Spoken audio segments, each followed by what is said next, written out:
नमस्कार दोस्तों, आइए आज एक बार फिर से आपका स्वागत है। मैं भास्कर ज्योति आपके साथ डिस्कस कर रहा हूँ पॉलिटी की क्लासेस को। और पॉलिटी की क्लासेस में हम डिस्कस कर रहे हैं जो क्लास 11th की पॉलिटी की बुक है, इंडियन कॉन्स्टिट्यूशन एट वर्क। अभी तक हमने 4 चैप्टर्स को कवर कर लिया है। आज बारी है 5वें चैप्टर की। जैसा कि आप देख पा रहे हैं कि चैप्टर का नाम मैंने पहले ही लेजिस्लेचर लिख दिया है। लेजिस्लेचर को यदि हम हिंदी में जाने हैं तो विधायिका कहते हैं। आज इसी चैप्टर के बारे में हम लोग पढ़ेंगे। जिन लोगों ने पुरानी वीडियोस नहीं देखी हैं उनसे मैं रिक्वेस्ट करता हूं कि आप पुरानी वीडियोस को देखिए और तभी जो है सो आप अगले चैप्टर्स को पढ़िए, ताकि आपके लिए भी यह बेनिफिशियल हो, एक लिंक बना हो, कनेक्टिंग पॉइंट्स हो, कनेक्टिंग लिंक हो। तो आइए दोस्तों शुरू करते हैं आज लेजिस्लेचर के इस चैप्टर को। और जैसा कि हमने कल पढ़ा था या पिछले वीडियोज में देखा था कि हमारे यहाँ जो इंडियन कॉन्स्टिट्यूशन में 3 पिलर्स कहा गया है, हमारे पॉलिटी का या हमारे डेमोक्रेसी का जो 3 पिलर्स हैं, डेमोक्रेसी का जो 3 पिलर है उसमें सबसे पहला एग्जीक्यूटिव आता है, दूसरा लेजिस्लेचर आता है और जो तीसरा पिलर है वह जुडिशरी है। तो हमने पिछले लेक्चर में एग्जीक्यूटिव को ऑलरेडी देख लिया। आज के लेक्चर में हम लोग लेजिस्लेचर को पढ़ेंगे और फिर अगले लेक्चर में हम लोग जुडिशरी के बारे में जानेंगे।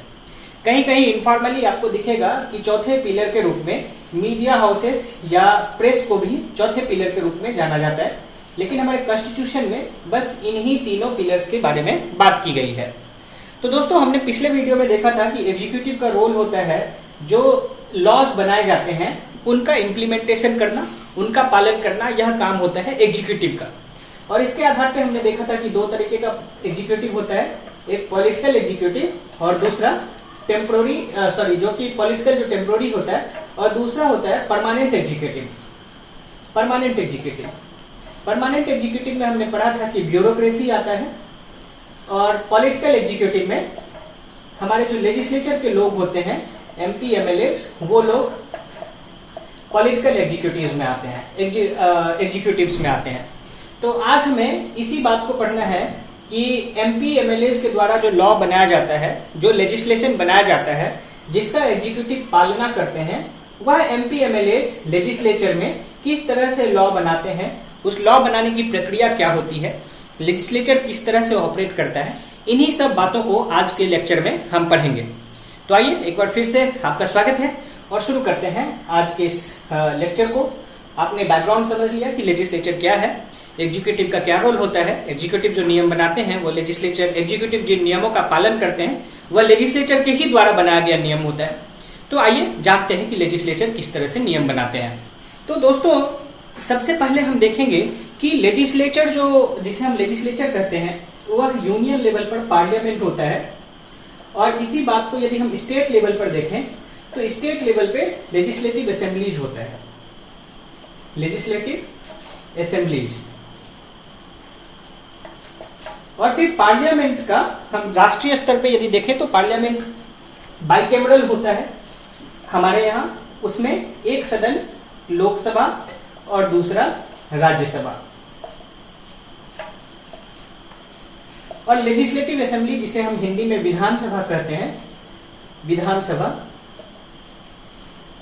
या मैक्सिमम राज्यों में बस एक सदन का ही होता है, मतलब एक ही हाउस होता है इसे, जिसे हम लेजिस्लेटिव असेंबली ही कहते हैं। और बहुत सारे राज्यों में लेजिस्लेटिव काउंसिल भी होता है, लेजिस्लेटिव काउंसिल। और जिन राज्यों में काउंसिल होता है उसे हम हिंदी में विधान परिषद कहते हैं, विधान परिषद। और जिन राज्यों में बस एक ही सदन होता है उसे हम विधान सभा कहते हैं, यह लोकसभा और यह राज्यसभा।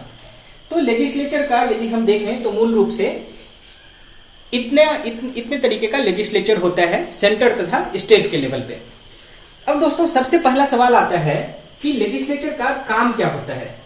तो लेजिस्लेचर का काम, जैसे कि मैंने आपको ब्रीफली बताया कि लेजिस्लेचर का काम होता है टू मेक लॉज, कानूनों को बनाने का काम होता है लेजिस्लेचर का। और यह कानून कहां बनाए जाते हैं? पार्लियामेंट में। तो जो सबसे पहला टॉपिक है आज के लेक्चर का वह यह है कि why do we need a parliament, हमें एक पार्लियामेंट की आवश्यकता क्यों पड़ती है।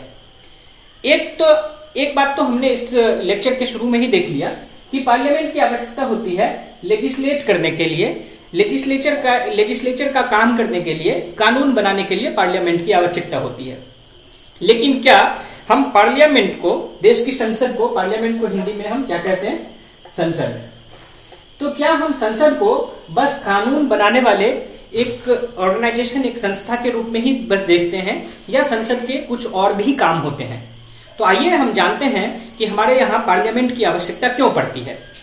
तो सबसे पहला यदि काम हम देखें कि पार्लियामेंट का जो सबसे पहला काम होता है वह तो ऑब्वियसली लॉ मेकिंग का काम होता है, जो कि हमने सबसे पहले डिस्कस किया। लॉ मेकिंग का काम होता है।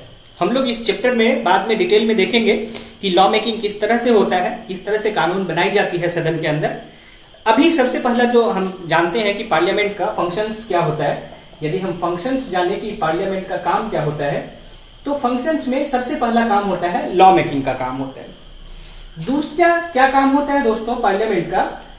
पार्लियामेंट डेमोक्रेटिक प्रोसेस को बल देने के लिए, जो हमारे यहाँ लोकतांत्रिक तरीका होता है, उस डेमोक्रेटिक प्रोसेस को अमली जामा पहनाने के लिए, उसको कार्यान्वित करने के लिए एक संस्था होती है, एक स्पेस होता है, एक जगह होता है, जहां पे लोकतांत्रिक प्रक्रियाओं को, लोकतांत्रिक क्रियाओं को बल दिया जाता है, उसे मूर्त रूप दिया जाता है। तो पार्लियामेंट का जो दूसरा सबसे बड़ा काम होता है वह होता है डेमोक्रेटिक प्रोसेस को लाइवली बनाना, उसको वाइब्रेंट बनाना। और यह डेमोक्रेटिक प्रोसेस किस तरह से लाइवली या वाइब्रेंट होता है? आपने कई बार पार्लियामेंट, लोकसभा या राज्यसभा की टीवी जब आप देखते होंगे, लोकसभा या राज्यसभा टेलीविजन, तो उसमें आपने कई बार देखा होगा कि सांसद हमारे वॉकआउट करते हैं। कई बार आपने देखा होगा कि वेल में चले जाते हैं, जो स्पीकर के पास वेल होता है वहां पर चले जाते हैं। कई बार आपने देखा होगा कि वह प्रोटेस्ट करते हैं। तो यह एक डेमोक्रेटिक प्रोसेस का ही हिस्सा होता है, वॉकआउट करना, वेल में जाना, प्रोटेस्ट करना। क्योंकि जो हमारे सांसद होते हैं, खास करके लोकसभा के सांसद होते हैं, वह सीधे सीधे जनप्रतिनिधि होते हैं। उसे लोग यानी जनता सीधे सीधे चुन के पार्लियामेंट भेजती है, संसद भेजती है, ताकि उनके इश्यूज को, उनके मुद्दों को वह देश के सबसे सुप्रीम जो लॉ मेकिंग बॉडी है वहां पे रख सके। और यदि उनके बातों पर ध्यान नहीं जाता है तो उसके खिलाफ प्रोटेस्ट करे, ताकि उनके बातों को उचित जो व्यक्ति है वहां तक पहुंचाया जा सके, जो सर्वोच्च संस्था है वहां तक पहुंचाया जा सके। तो जो दूसरा काम होता है दोस्तों पार्लियामेंट का, वह होता है डेमोक्रेटिक प्रोसेस को बल देना। यदि हम तीसरा काम देखें पार्लियामेंट का, कि तीसरा काम क्या होता है पार्लियामेंट का, तो पार्लियामेंट अकाउंटेबिलिटी फिक्स करती है। आपने जिन लोगों को चुन के भेजा है संसद में, वह आपके प्रति उत्तरदायित्व निभा रहे हैं या नहीं, वह आपके प्रति उत्तरदायी हैं या नहीं, आपने जिन कामों के लिए उन्हें चुना है, क्या वह काम वो अच्छे तरीके से कर पा रहे हैं या नहीं कर पा रहे हैं, इस बात को सुनिश्चित करने के लिए पार्लियामेंट एक जो है संस्था होती है। और वह अकाउंटेबिलिटी किस तरह से तय होता है? उस अकाउंटेबिलिटी को तय करने का बहुत सारा तरीका होता है। आपके सांसद जो होते हैं उनसे सवाल पूछा जाता है, उन बहुत सारे तरीका होता है, जो अभी हम देखेंगे आने वाले इसी चैप्टर के बाद वाले हिस्से में देखेंगे कि सांसदों की अकाउंटेबिलिटी पार्लियामेंट के अंदर तय होती है। तो इस तरह से लेजिस्लेचर, जिसका एक पार्ट होता है पार्लियामेंट, हमने देखा कि लॉ बनाने के सिवा पार्लियामेंट का और भी काम होता है। और वह काम क्या है? लॉ मेकिंग का काम, डेमोक्रेटिक प्रोसेस को जिंदा रखना और फिर अकाउंटेबिलिटी को फिक्स करना। दोस्तों, लेकिन यदि हम रियल में देखें कि अभी क्या स्थिति बन रही है, जैसा कि हमने पढ़ा, हमने देखा कि वास्तव में तो जो लॉ बनाने का काम होता है, जो कानून बनाने का काम होता है, वह हमारे देश के संसद का है। उसी तरह राज्यों में कानून बनाने का अधिकार विधानसभा का है। लेकिन पिछले कई वर्षों में क्या हुआ है कि कमिटीज और कैबिनेट का प्रभाव इतना ज्यादा बढ़ने लगा है कि लेजिस्लेचर की जो जिम्मेदारी है या लेजिस्लेचर का जो काम है वह धीरे धीरे कम होता जा रहा है। और कैबिनेट जैसे कैबिनेट जो एक छोटी सी बॉडी होती है, पिछले चैप्टर में हमने पढ़ा कि काउंसिल ऑफ मिनिस्टर क्या होता है, कैबिनेट मिनिस्टर्स कौन होते हैं, प्राइम मिनिस्टर की क्या जिम्मेदारी होती है, यह सब हमने पिछले चैप्टर में डिस्कस किया था। लेकिन अभी के वर्तमान हालात को यदि हम देखें तो आपने कई बार न्यूज में भी देखा होगा कि संसद की कार्यवाही धीरे धीरे कम होती जा रही है। सदन बहुत सारे रीजंस की वजह से स्थगित हो जाता है, एडजॉर्नमेंट मोशन आ जाता है बहुत बार, तो सदन की कार्यवाही अच्छे तरीके से चल नहीं पाती है। तो इसके वजह से कानून बनाने का जो असली जिम्मेदारी अब चला गया है, कानून बनाने की जो असली जिम्मेदारी है वह कहीं ना कहीं कैबिनेट मिनिस्टर्स के पास चली गई है। और आपको मैंने कल बताया था कि एग्जीक्यूटिव दो तरीके का होता है, एक परमानेंट एग्जीक्यूटिव और एक पॉलिटिकल एग्जीक्यूटिव। परमानेंट एग्जीक्यूटिव में ब्यूरोक्रेट्स आते हैं और ब्यूरोक्रेट्स यूपीएससी या स्टेट सिविल सर्विसेज से चुन के आते हैं, तो वह काफी पढ़े लिखे व्यक्ति होते हैं जिनको एक्चुअल में ग्राउंड लेवल की जानकारी होती है, या वह यह तय कर पाते हैं कि कौन सा कानून बनना चाहिए, किस कानून से जो है सो जनता का हित सधेगा, किस कानून से जनता को कोई फायदा नहीं होगा। तो इस तरह का यदि आप रियल इनपुट्स वाली बात करेंगे तो वह कौन करता है, या तो हमारे ब्यूरोक्रेट्स करते हैं या कैबिनेट के मेंबर्स करते हैं। तो इस स्थिति से यदि हम वास्तविक स्तर पर बात करें, वैसे तो हम सैद्धांतिक स्तर पर देखते हैं कि कानून बनाने की जिम्मेदारी या कानून बनाने का असली कार्य पार्लियामेंट के द्वारा किया जाता है, लेकिन यदि हम वास्तविक रूप से देखेंगे, सिद्धांत से परे हटके, तो वास्तव में कानून बनाने का काम हमारे देश में आज के दिन में परमानेंट एग्जीक्यूटिव ब्यूरोक्रेट्स कर रहे हैं या कैबिनेट कर रही है। तो इस तरह से यदि हम देखें तो कहीं ना कहीं लेजिस्लेचर की जो है लेजिस्लेचर का जो रोल है वह धीरे धीरे घट रहा है और हमारे ब्यूरोक्रेसी का रोल जो है सो वह धीरे धीरे बढ़ रहा है। तो इस चीज को आप ऐसे समझ सकते हैं।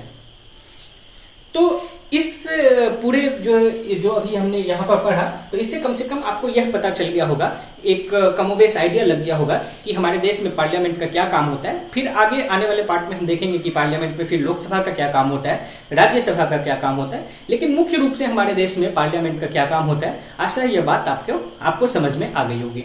तो दोस्तों, जब अब हमने जान लिया कि पार्लियामेंट का क्या काम होता है, तो आइए अब अगले टॉपिक पर चलते हैं।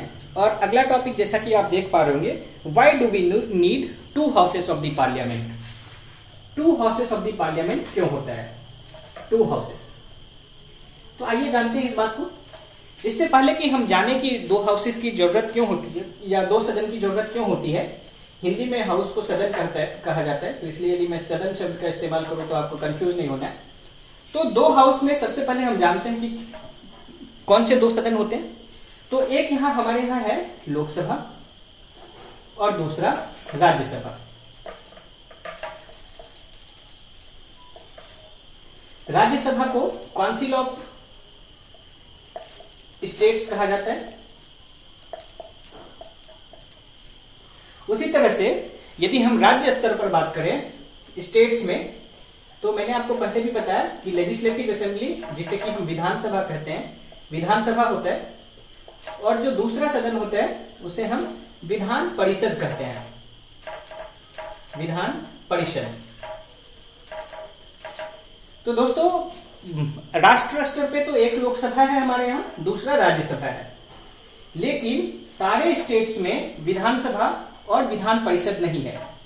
जब पार्लियामेंट या असेंबलीज में दो सदन हो, दो हाउसेस हो, तो उस तरह के हाउस को क्या कहा जाता है, उस तरह के लेजिस्लेचर को क्या कहा जाता है, बाइकैमरल लेजिस्लेचर। Bicameral legislature.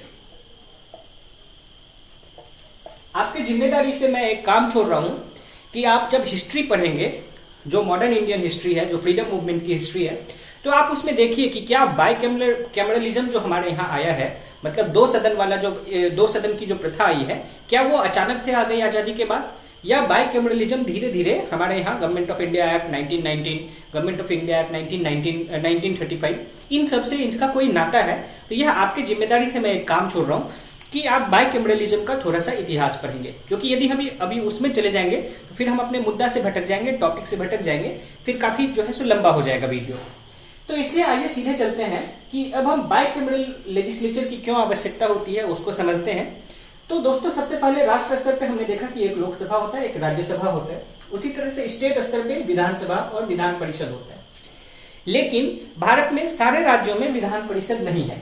अभी यदि हम वर्तमान हालात की बात करें, तो अभी भारत के 6 राज्यों में, 6 स्टेट्स में बाइकैमरल लेजिस्लेचर है। और वह राज्य कौन कौन है? बिहार, आंध्र प्रदेश,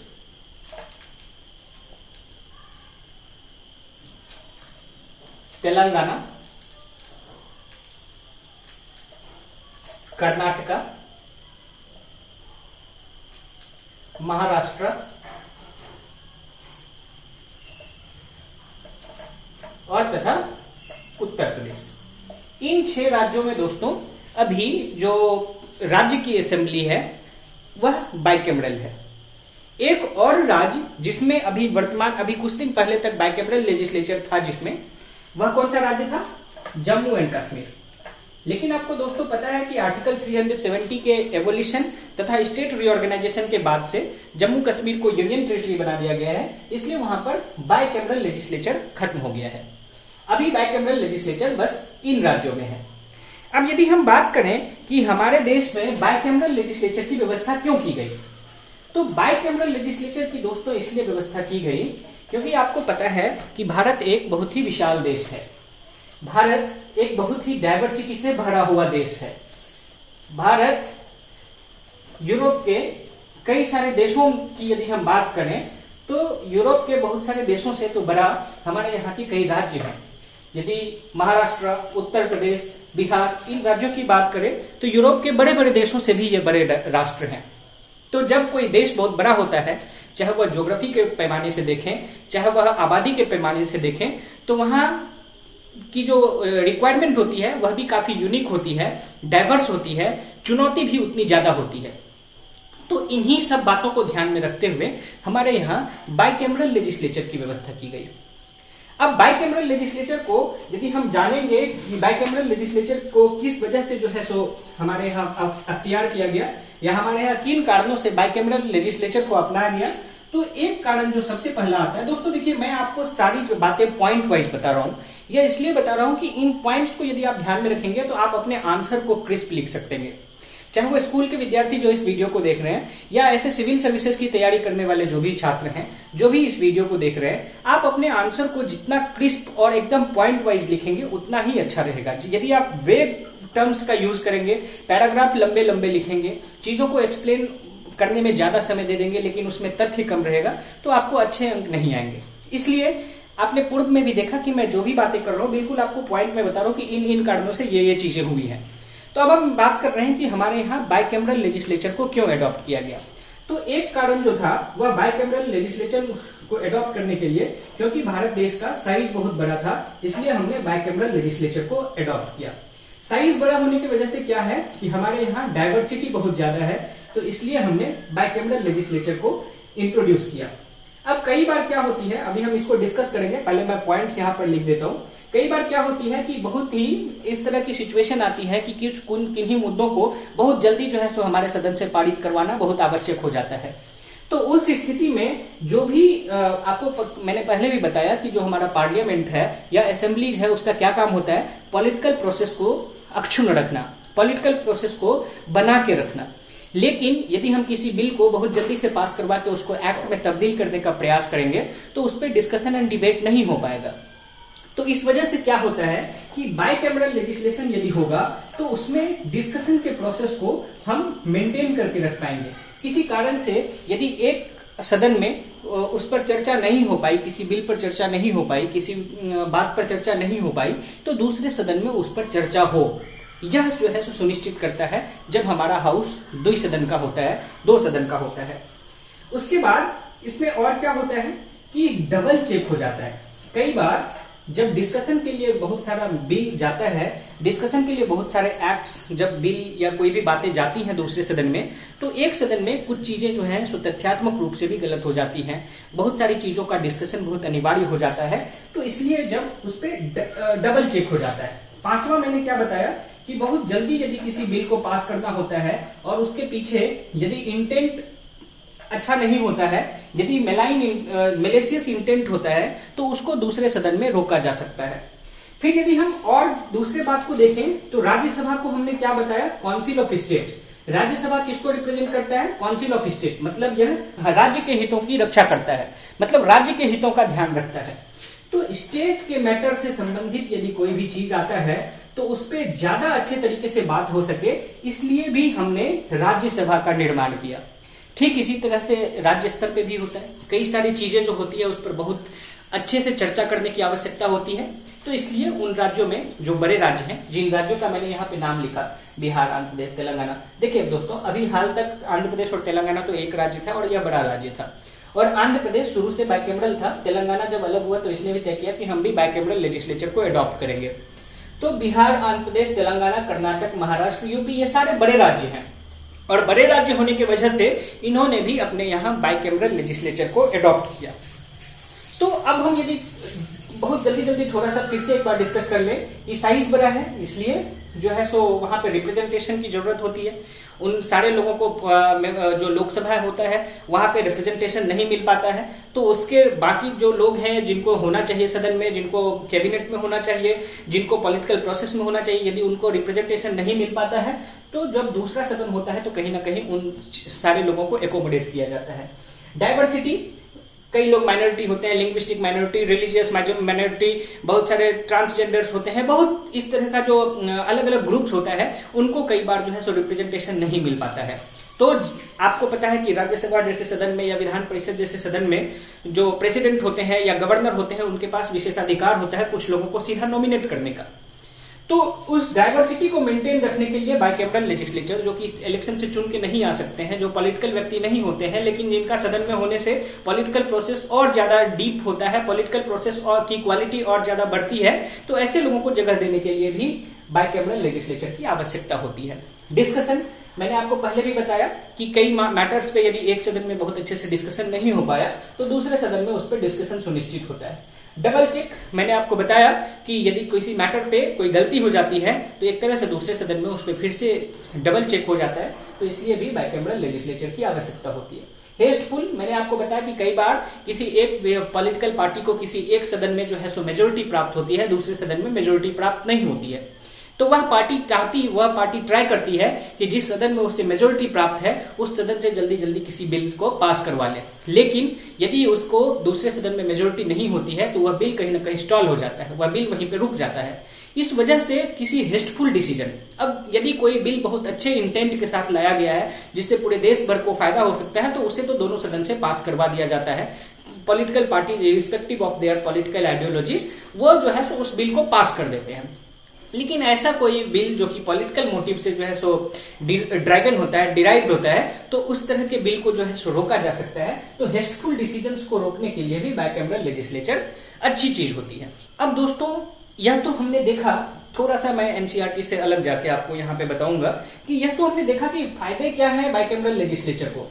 लेकिन देखिए यदि किसी चीज का फायदा होता है तो उसका एक दूसरा पक्ष भी होता है, सबल तथा दुर्बल पक्ष। तो यदि हम इसके दुर्बल पक्ष को देखें तो बाइकैमरल लेजिस्लेचर का हमारे यहाँ बहुत सारा नुकसान भी होता है। सबसे पहले क्या नुकसान होता है दोस्तों, यदि हम नुकसान की बात करें तो टाइम का नुकसान होता है। कोई बिल यदि दूसरे सदन में जाता है तो काफी ज्यादा टाइम लग जाता है उसको। जो बिल कई राष्ट्रीय मुद्दा पर, जैसे आपको पता होगा कि वुमेन रिजर्वेशन के लिए एक बिल हमारे यहाँ लोकसभा से ऑलरेडी पास हो एक बिल हमारे यहाँ एक सदन से ऑलरेडी पास हो चुका है, लेकिन दूसरे सदन में अभी तक जो है सो वह पास नहीं हो पाया है। तो ऐसे कई सारे बिल जो कि दोनों सदन से यदि एक सदन रहता तो पास हो गया होता, तो वह जो है सो अटक जाता है। तो टाइम की कई बार कमी आ जाती है, काफी ज्यादा टाइम लग जाता है। मनी, बहुत ज्यादा हमारा रिसोर्स खत्म होता है, हमारे यहाँ फाइनेंशियल बर्डन आता है उस पूरे प्रोसेस को मेंटेन करने के लिए। एक वीआईपी कल्चर भी जो है सो डेवलप होता है कि जो दूसरे सदन के भी लोग होते हैं, जितने ज्यादा हमारे यहाँ इस तरह के एमपीज होंगे या ज्यादा से ज्यादा एमएलएज होंगे, क्योंकि वो उसके साथ कुछ ना कुछ एक डिमेरिट भी जुड़ा हुआ होता है, वह वीआईपी कल्चर जो है सो आगे बढ़ता है।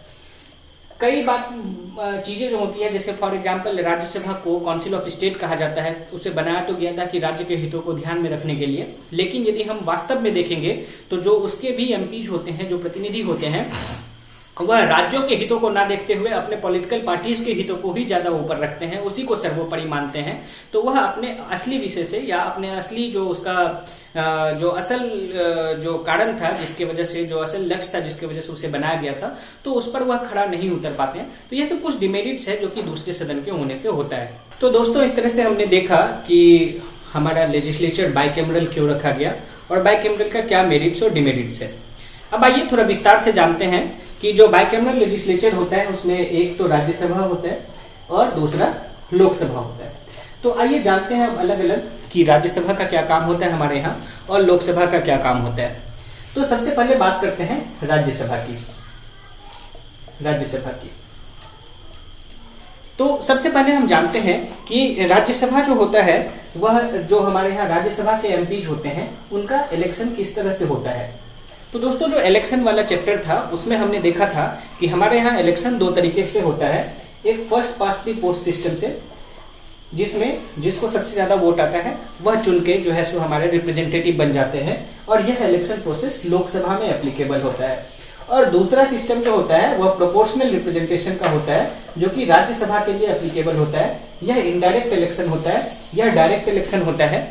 तो हमारे यहाँ जो प्रेसिडेंट का चुनाव होता है, वाइस प्रेसिडेंट का चुनाव होता है, वह सब प्रोपोर्शनल रिप्रेजेंटेशन सिस्टम, वह first past the post system से नहीं होता है, यह इनडायरेक्ट इलेक्शन होता है। तो हमारे यहाँ जो राज्यसभा के एमपीज होते हैं उनका इलेक्शन इनडायरेक्ट होता है। कैसे इनडायरेक्ट होता है कि सबसे पहले लोग चुनते हैं, जो किसी स्टेट के लोग हैं वह किसे चुनते हैं, वह एमएलए को चुनते हैं, मेंबर ऑफ लेजिस्लेटिव असेंबलीज को। और यह मेंबर ऑफ लेजिस्लेटिव असेंबली जो किसी राज्य का होता है वह राज्यसभा के एमपीज के लिए वोट करते हैं। तो इसलिए यह इनडायरेक्ट इलेक्शन होता है, इसे हम डायरेक्टली नहीं चुनते हैं। राज्यसभा को मैंने आपको बताया कि काउंसिल ऑफ स्टेट कहा जाता है, और काउंसिल ऑफ स्टेट मतलब राज्यसभा के जो एमपीज होते हैं उनकी मुख्य जिम्मेदारी होती है कि राज्य के हितों की बात करें। पार्लियामेंट में जो राज्य के हित होते हैं उनके हितों की बात करना इनके लिए सबसे इंपॉर्टेंट चीज होती है। और जो सबसे प्रमुख जिम्मेदारी होती है राज्यसभा के सदस्यों की, वह होती है अपने अपने राज्यों के, जिस भी राज्य से वह चुन के आ रहे हैं, उस राज्य के हितों की बात करना। अब दोस्तों, जैसा कि आपको पता है कि लोकसभा में, हम लोग आगे भी डिस्कस करेंगे, लोकसभा में 543 मेंबर्स होते हैं और इनका टेन्योर कितने साल का होता है, या 5 इयर्स का टेन्योर होता है। उसी तरह यदि हम राज्यसभा के एमपीज के टेन्योर की बात करें तो राज्यसभा के एमपी की जो टेन्योर होती है वह 6 इयर्स की होती है, 6 साल। अब राज्यसभा को आप एक हैरान कर देने वाली बात मैं आपको बताता हूं, जो जान के आपको काफी ज्यादा मतलब जो है सो सरप्राइज होगा, शॉक होगा, कि राज्यसभा का जो पहली बार चयन हुआ था, लोकसभा में तो हमने इलेक्शन करवा लिया, और राज्यसभा में जब 6 साल का, मैंने आपको बताया कि एमपीज का जो टेन्योर होता है वह 6 साल का होता है। और यह सारे एमपी, ऐसा नहीं है कि एक ही बार इनका चयन हुआ, एक ही बार इनका इलेक्शन हुआ और सब जो है सो एक बार में रिटायर कर जाते हैं, ऐसा नहीं होता है। जितना भी एमपीज होता है, जितना भी स्ट्रेंथ है राज्यसभा का, उसमें से 1/3 एमपीज हर 2 साल में रिटायर करते हैं। 1/3 एमपीज हर 2 साल में रिटायर करते हैं। तो चूंकि और हर 2 साल में राज्यसभा में न्यू इलेक्शन होता रहता है, तो वह नए लोग राज्यसभा में हमेशा चुन के आते रहते हैं। तो इस तरह से देखा जाए तो राज्यसभा एक कंटिन्यूअस बॉडी है, कंटिन्यूअस बॉडी है, जिसमें हमेशा एक रेगुलर इंटरवल के बाद नए एमपी चुन के आते रहते हैं। तो इस वजह से इसको कई बार परमानेंट हाउस भी कहा जाता है, क्योंकि यह कभी डिसॉल्व नहीं होता है। लोकसभा आपको पता है कि 5 साल के बाद जब टेन्योर खत्म होता है या कोई इमरजेंसी सिचुएशन आती है, किसी पार्टी को मेजोरिटी नहीं मिलता है, नो कॉन्फिडेंस मोशन आ जाता है, तो 5 साल के बाद लोकसभा को डिसॉल्व कर दिया जाता है। लेकिन राज्यसभा का टेन्योर जो होता है एक एमपी का, वह 6 साल का होता है, और 1/3 एमपी हर एक 2 साल में रिटायर करते रहते हैं। तो इस वजह से हर 2 साल में नए लोग आते रहते हैं और कुछ लोग हमेशा राज्यसभा में रहते हैं। तो इस वजह से राज्यसभा को एक कॉन्टिन्यूअस बॉडी कहा जाता है, और यह कभी डिसॉल्व नहीं होता है। राज्यसभा कभी भी डिसॉल्व नहीं होता है, इस वजह से यह परमानेंट बॉडी है। और इसका एक फायदा क्या होता है दोस्तों, कि लोकसभा कई बार ऑपरेशन में नहीं होती है, लेकिन किसी इंपॉर्टेंट विषय पर यदि बात करनी हो, इंपॉर्टेंट विषय पर किसी मीटिंग को जो है सो कन्वीन करना हो, तो राज्यसभा चूंकि एक कंटिन्यूअस बॉडी है, तो राज्यसभा की मीटिंग बुला के उन चीजों को वहां पर किया जा सकता है। अब दोस्तों, ऐसा नहीं है कि अभी हमने बात किया कि एक एमपी का टेन्योर 6 इयर्स का होता है, तो यह ऐसा भी नहीं है कि 6 साल के बाद दूसरी बार उनका इलेक्शन नहीं हो सकता है, ऐसा नहीं है। उनका फिर से री इलेक्शन हो सकता है। और राज्यसभा के बारे में एक मजेदार बात और भी है कि ऐसा भी आवश्यक नहीं है कि राज्यसभा के लोग, जैसे कोई बिहार का रहने वाला है, तो ऐसा नहीं है कि वह व्यक्ति सिर्फ राज्यसभा के लिए बिहार से ही नॉमिनेट किया जा सकता है। आप इसका बेहतरीन उदाहरण यदि देखेंगे तो हमारे पूर्व prime minister doctor Manmohan Singh, वह राज्यसभा के सदस्य थे और उनका नॉमिनेशन असम से हुआ था। तो इस तरह से देखें तो देश का कोई भी व्यक्ति राज्यसभा के लिए किसी भी राज्य से मनोनीत किए जा सकते हैं, किसी भी राज्य से चुनाव लड़ सकते हैं। तो राज्यसभा के लिए एलिजिबिलिटी जो होती है वह यही सब कुछ एलिजिबिलिटीज हैं जो कि राज्यसभा के लिए आवश्यक होता है। अब दोस्तों, यह भी जानना आवश्यक है कि राज्यसभा में जो टर्म होता है या जो राज्यसभा में सदस्य होते हैं उनका इलेक्शन किस बेसिस पर किया जाता है, किन राज्यों को कितना रिप्रेजेंटेशन दिया जाता है, यह भी हमारे लिए जानने का आवश्यक है।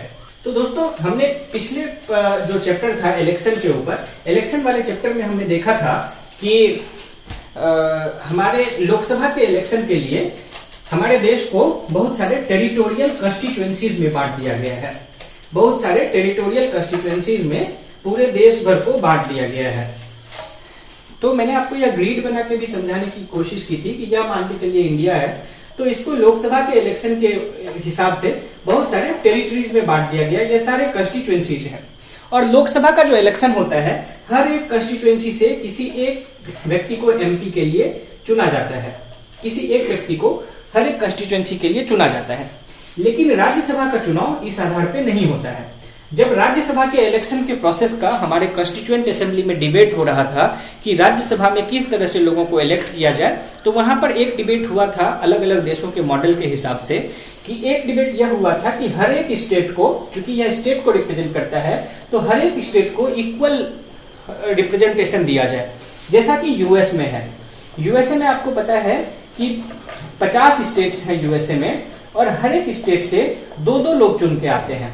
तो इस हिसाब से हम यदि देखें तो 50 into 2 ये टोटल संख्या होता है 100। तो यूएस के सीनेट में तो कुल लोग कितने हैं, वह 100 लोग हैं। लेकिन दोस्तों यदि हम भारत की बात करें तो भारत में यदि आप देखेंगे तो उत्तर प्रदेश का पॉपुलेशन कितना है, उत्तर प्रदेश का पॉपुलेशन लगभग 20 करोड़ है, इससे भी ज्यादा। बिहार का पॉपुलेशन लगभग 12 करोड़ के आसपास है। और यदि हम उसी हिसाब से देखें, एक सिक्किम जैसे छोटे राज्य का के पॉपुलेशन को देखेंगे तो सिक्किम जैसे छोटे राज्य का पॉपुलेशन 20 लाख से भी कम है। अब आप यह बताइए कि यदि हम पॉपुलेशन के आधार पे यदि हम इक्वल रिप्रेजेंटेशन की बात करें, हर एक राज्य को बराबर सीट दे, तो क्या आपको लगता है कि सिक्किम जिसकी आबादी मात्र 20 लाख है और उत्तर प्रदेश जिसकी आबादी 20 करोड़ है, क्या उन दोनों राज्यों से यदि हम 2 एमपी की बात करें तो क्या आपको लगता है कि सिक्किम के 2 एमपी और उत्तर प्रदेश के 2 एमपी बराबर तरीके से अपने राज्य के बातों को सदन में रख पाएंगे? ऐसा नहीं हो सकता है। इतना बड़ा राज्य, ज्योग्राफी के भी दृष्टि से, आबादी के भी दृष्टि से, तो इसलिए जरूरी है कि ज्यादा पॉपुलेशन वाले लोगों को ज्यादा रिप्रेजेंटेशन दिया जाए ताकि उनके बातों को और अच्छे तरीके से और सशक्त तरीके से सदन में, पार्लियामेंट में रखा जा सके। इसलिए हमारे नीति निर्माताओं ने, जिन्होंने उस समय कॉन्स्टिट्यूएंट असेंबली के डिबेट्स में भाग लिया था, फाइनली इस बात पर एग्री किए कि जो बड़े राज्य हैं उनको पॉपुलेशन के आधार पे ज्यादा संख्या दी जाए। और फिर इसी तरह से तय हुआ कि उत्तर प्रदेश जो कि एक बहुत बड़ा राज्य है उसको 31 सीट दी जाए राज्यसभा में, और सिक्किम जो कि एक बहुत छोटा सा राज्य है उसको 1 सीट दिया जाए राज्यसभा में। हालांकि कॉन्स्टिट्यूएंट असेंबली के डिबेट के समय में तो बहुत सारे राज्य उस समय एग्जिस्ट नहीं करते थे, लेकिन धीरे धीरे पॉपुलेशन को जब आधार बनाया गया तो उन राज्यों से कितने लोग राज्यसभा के लिए नॉमिनेट किए जाएंगे या इलेक्ट किए जाएंगे वह धीरे धीरे तय होता चला गया। तो जब पॉपुलेशन के आधार पे दोस्तों हम किसी राज्य को रिप्रेजेंटेशन देते हैं, जैसे अमेरिका में, तो उस तरह से जब यूनिफॉर्म रिप्रेजेंटेशन दिया जाता है हर एक राज्य को, तो उस तरह के रिप्रेजेंटेशन को हम क्या कहते हैं, सिमेट्रिक इलेक्शन कहते हैं। सिमेट्रिक इलेक्शन कहते हैं कि वह सिमेट्री एक मेंटेन होती है कि हर एक राज्य से इक्वल नंबर ऑफ रिप्रेजेंटेशन। और जब यहाँ पे इक्वल नंबर ऑफ रिप्रेजेंटेशन नहीं दिया गया है तो उस तरह के रिप्रेजेंटेशन को हम अनसिमेट्रिक रिप्रेजेंटेशन कहेंगे। तो वह अनसिमेट्रिक रिप्रेजेंटेशन होता है। अब देखिए, बाइकैमरलिज्म ऐसा नहीं है कि सिर्फ भारत में ही है। बाइकैमरलिज्म देश के बहुत सारे, दुनिया के बहुत सारे देशों में है। जो भी देश बड़े देश हैं उन सारे देशों में बाइकैमरल लेजिस्लेचर्स होता है। उसी तरह से यहाँ पे पेज नंबर 105 पर एक बॉक्स बना के लिखा हुआ है कि जैसे जर्मनी में जो बाइकैमरल लेजिस्लेचर होता है उसके फेडरल असेंबली को, जिसे हम लोकसभा कहते हैं, उसके फेडरल असेंबली का वहां पे नाम बुंडेसटैग है, और फेडरल काउंसिल जिसे हम राज्यसभा कहते हैं उसे बुंडेसरैट कहा जाता है। तो ऐसा आप इस बॉक्स को पढ़ेंगे और उसको समझने का प्रयास करेंगे कि जर्मनी का किस तरह का सिस्टम है। अब दोस्तों अभी तो हमने देखा कि राज्यसभा का इलेक्शन इनडायरेक्ट होता है, इनडायरेक्ट इलेक्शन है। लेकिन एक बात जो मैंने आपको पहले भी बताया था कि देखिए राज्यसभा को या हमारे यहाँ बाइकैमरल लेजिस्लेचर को बनाने का एक कारण यह था कि बहुत सारे लोगों को या डाइवर्स ओपिनियन रखने वाले लोगों को भी उसमें एकोमोडेट किया जा सके। अब दोस्तों डाइवर्स ओपिनियन रखने वाले लोग सिर्फ पॉलिटिकल लोग नहीं होते हैं, बहुत सारे ऐसे लोग होते हैं जो कि पॉलिटिकल नहीं होते हैं, जो एपॉलिटिकल लोग होते हैं, लेकिन अपने अपने क्षेत्रों में उनका बहुत सारा कार्य किया होता है। अपने अपने क्षेत्रों में वह इस तरह का काम करते हैं कि उससे पूरे देश भर को बहुत लाभ होता है। ऐसे लोग यदि हमारे संसद में रहेंगे तो उस तरह की नीतियों को बनाएंगे जिससे पूरे देश को लाभ हो सकता है, उस तरह का नीति निर्माण करेंगे। या पॉलिटिकल प्रोसेस में यदि वो हिस्सा लेंगे, डिबेट डेलिब्रेशन में हिस्सा लेंगे, तो उससे हमारे पार्लियामेंट के डिबेट तथा डिस्कशन प्रोसेस में जो है सो एक क्वालिटी इन्हांसमेंट आएगा। इसी बात को ध्यान में रखते हुए हमारे यहाँ तय किया गया कि हमारे प्रेसिडेंट को एक विशेषाधिकार होगा कि वह राज्यसभा में 12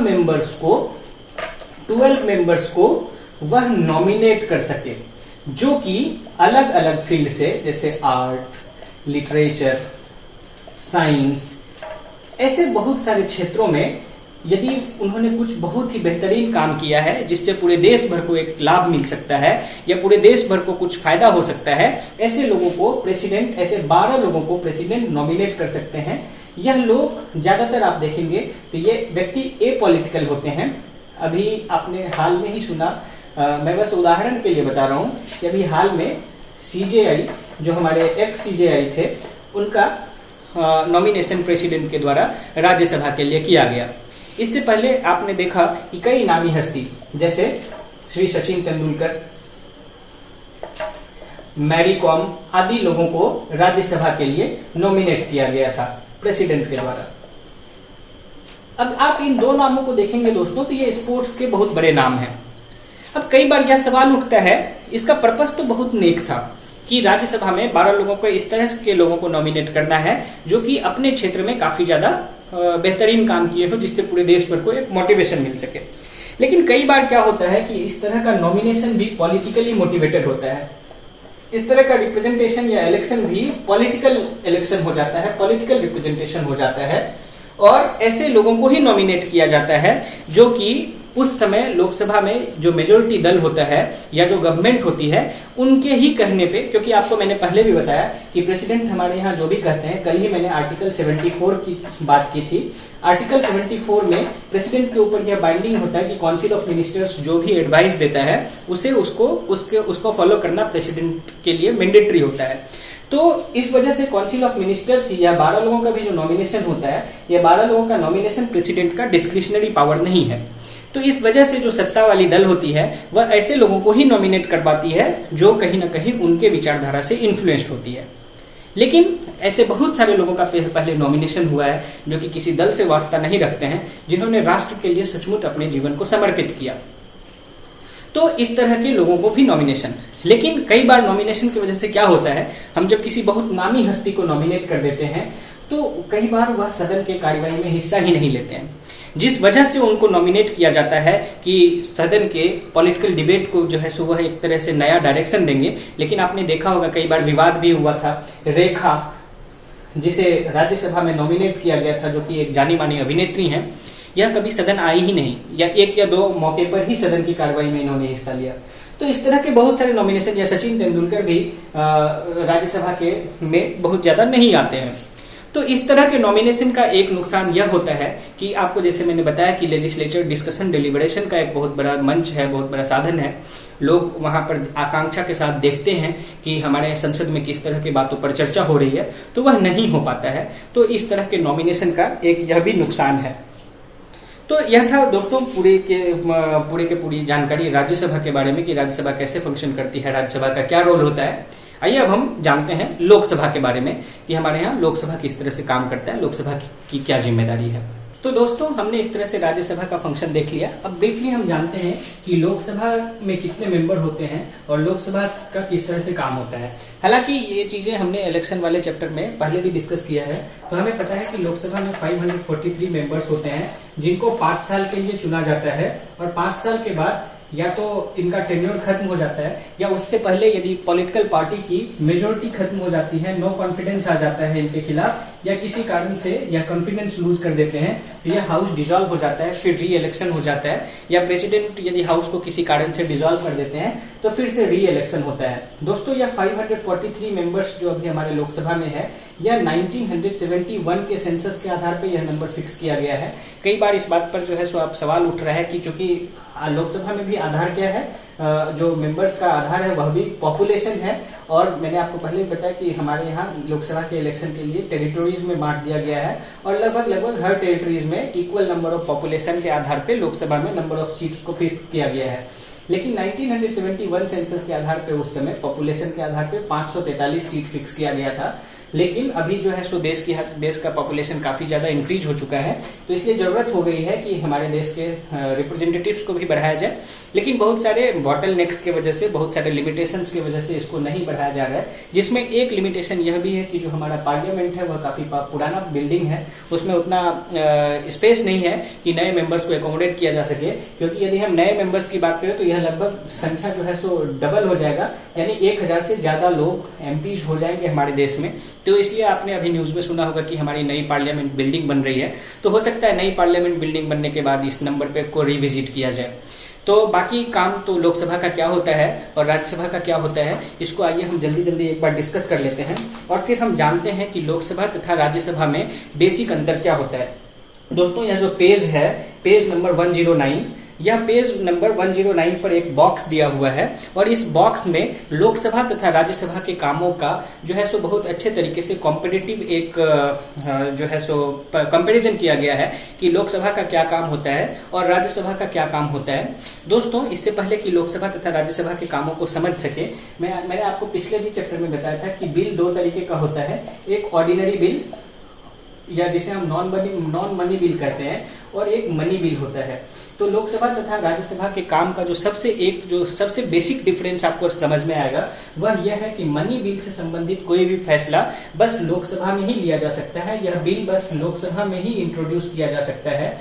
लोकसभा के ही स्पीकर इस बात को रेटिफाई करते हैं कि कोई बिल जो है सो मनी बिल है या नहीं है। इससे संबंधित अधिकार सिर्फ लोकसभा के पास है और राज्यसभा के पास यह अधिकार नहीं है। बाकी यदि आप मैक्सिमम काम को देखेंगे तो कोई भी बिल जो ऑर्डिनरी बिल होता है उसमें लोकसभा तथा राज्यसभा का फंक्शन लगभग एक जैसा ही होता है, चाहे वह अमेंडमेंट बिल हो चाहे या और भी विषय से संबंधित बिल हो, सारे में लोकसभा तथा राज्यसभा का अधिकार लगभग एक जैसा ही होता है। एक जो विशेषाधिकार राज्यसभा के पास है वह है दोस्तों, आपको पता होगा कि आर्टिकल 312 में के तहत हमारे यहाँ ऑल इंडिया सर्विसेज को क्रिएट किया गया है, जिसमें मैंने कल आपको बताया था कि ऑल इंडिया सर्विस में Indian forest service, Indian administrative service और इंडियन पुलिस सर्विस जैसे सर्विसेज हैं। और चूंकि राज्यसभा क्या है, वह राज्यों के हितों को रिप्रेजेंट करता है, काउंसिल ऑफ स्टेट है, और ऑल इंडिया सर्विस के लोगों की बहाली कहाँ होती है, उनकी नियुक्ति राज्यों में होती है। तो ऑल इंडिया सर्विसेज को क्रिएट करने का जो विशेषाधिकार है कि ऑल इंडिया सर्विस चाहे knew all India service create किया जाए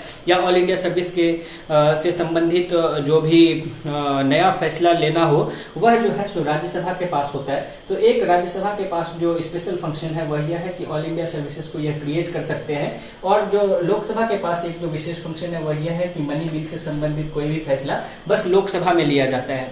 एक और यदि मूल अंतर की हम बात करें लोकसभा तथा राज्यसभा की, तो आपको पता है दोस्तों हमारे यहाँ 3 बिल होता है। एक यूनियन बिल होता है या सेंट्रल बिल इसे कहते हैं, दूसरा स्टेट बिल होता है, और तीसरा जो होता है list, union list, state list, और तीसरा कंकरेंट लिस्ट होता है। दोस्तों यह पता है आपको कि यूनियन लिस्ट पर बस जो है सो जो केंद्र सरकार होती है वही कोई फैसला ले सकती है, स्टेट लिस्ट पर स्टेट गवर्नमेंट फैसला लेती है, और कंकरेंट लिस्ट में जो सब्जेक्ट्स होते हैं उनके ऊपर यूनियन तथा स्टेट गवर्नमेंट दोनों मिलकर कोई लॉज बनाती है।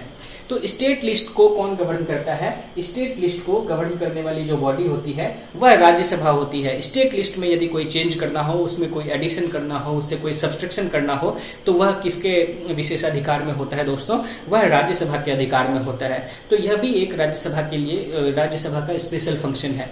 अब इस टेबल में बड़े अच्छे से पावर ऑफ लोकसभा तथा पावर ऑफ राज्यसभा उसमें क्या डिफरेंस है उसे भी बताया गया है। मैं कुछ डिफरेंस को, जो इंपॉर्टेंट डिफरेंस है उसको मैं यहाँ पे आपको बता दूं कि लोकसभा का पावर होता है make laws on matters included in union list. मैंने आपको बताया 3 तरीके का लिस्ट होता है, यूनियन लिस्ट, स्टेट लिस्ट तथा कंकरेंट लिस्ट।